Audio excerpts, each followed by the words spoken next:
লাখ লাখ লোককে রাস্তায় নিয়ে নামাবো আর সাটা ভাঙা মার দেবো। মুখ্যমন্ত্রীর হুঁশিয়ারির পরেই পুলিশের অ্যাকশন।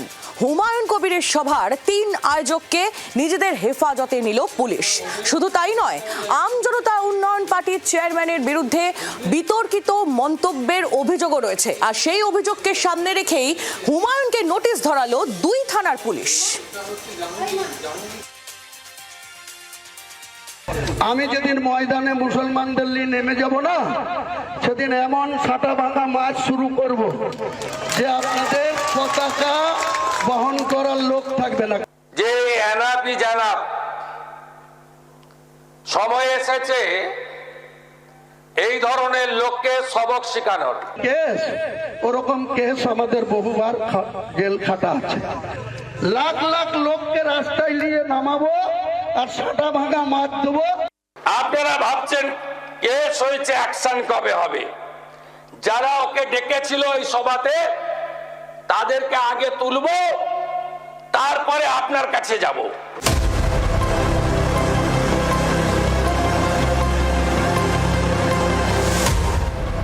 মুখ্যমন্ত্রী শুভেন্দু অধিকারীর হুঁশিয়ারির পরই অ্যাকশনে নেমে পড়ল পুলিশ। মঙ্গলবার ভোররাতে গ্রেপ্তার করা হয় আম জনতা উন্নয়ন পার্টির 3 নেতা কর্মীকে।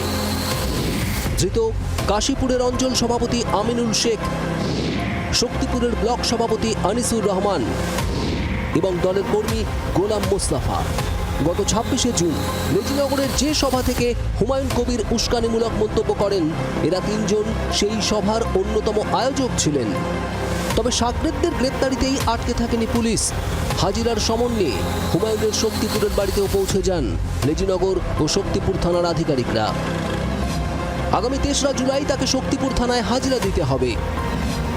ঠিক পরদিনই 4ঠা জুলাই রেজিনগর থানায় হাজিরা দিতে হবে। এদিন 2টি থানার নোটিশ পেয়েই যেন বাঘ থেকে বিড়াল বনে গেলেন আম জনতা উন্নয়ন পার্টির চেয়ারম্যান হুমায়ুন কবির।